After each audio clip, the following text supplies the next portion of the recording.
मनोज जरांगे पाटील यांनी केलेले आरोप हे खोडून काढण्याचा प्रशासनाकडून प्रयत्न सुरू आहे। प्रसाधन गृहासोबतच आझाद मैदान परिसरात लाईट्सची उभारणी करण्यात आली आहे। 4 मेडिकल टीम सुद्धा त्या ठिकाणी तैनात करण्यात आल्या। 4 मेडिकल टीम आहेत। 2 ॲम्ब्युलन्स सुद्धा आझाद मैदानामध्ये त्या ठिकाणी उपस्थित आहेत।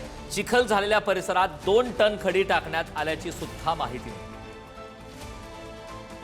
प्रशासनाकडून मात्र ज्या प्रकारचे आरोप होत आहेत ते आरोप खोडून काढण्याचा प्रयत्न होता, कारण ज्या प्रकारचे आरोप आपण पाहतोय मराठा बांधवांनी मोठ्या प्रमाणात या संदर्भात रोष व्यक्त केला होता।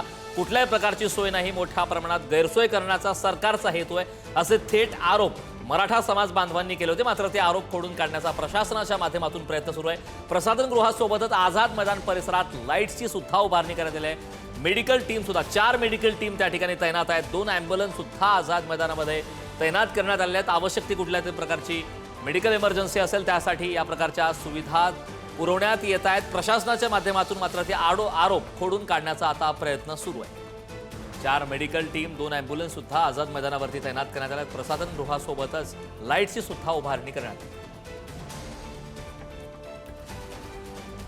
मनोज जरांगे पाटील यांचं सुरू असलेल्या आंदोलनाला मोठ्या संख्येने मराठा समाज जो आहे तो आझाद मैदानात दाखल होताना आपल्याला पाहायला मिळतोय। मात्र या सर्व आंदोलकांची कुठेतरी गैरसोय होते असा आरोप मनोज जरांगे पाटील यांनी पालिका प्रशासनावरती केल्यानंतर हे आरोप खोडण्यासाठी पालिका प्रशासनाने आता सर्व आंदोलकांसाठी एक विशेष सोय जी आहे ती केलेली पाहायला मिळते। आझाद मैदानामध्ये हजारोंच्या संख्येने आंदोलक जे आहेत ते पोहोचलेले आहेत। मात्र त्यांची सोय करण्यासाठी महापालिकेने असे मोबाईल टॉयलेट जे आहेत ते जागोजागी लावण्यात आलेले पाहायला मिळत आहेत। 236 पोर्टेबल टॉयलेटची व्यवस्था जी आहे ती पालिका प्रशासनाकडून करण्यात आलेली आहे। त्याचप्रमाणे आझाद मैदानामध्ये 100 सफाई कामगारांची व्यवस्था देखील जी आहे ती करण्यात आलेली आहे। अग्निशमन दलाकडून विजेची सोय देखील जी आहे ती करण्यात आलेली आहे। तसंच जे आंदोलक आलेले आहेत त्यांना पिण्याची सोय पाणी पिण्याची सोय जी आहे ती देखील टँकरच्या माध्यमातून करण्यात आलेली आहे।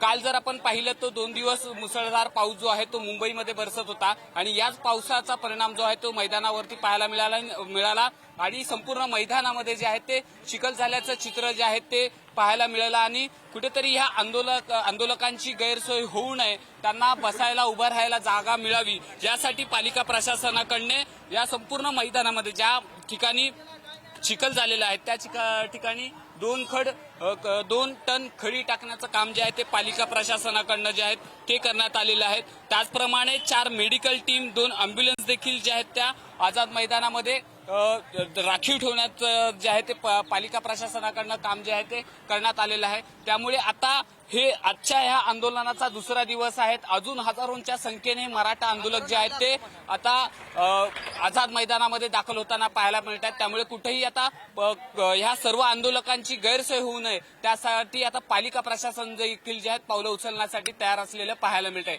कॅमेरा वुमन कविता गिरीसह निकेश शार्दूल, पुढारी न्यूज, मुंबई।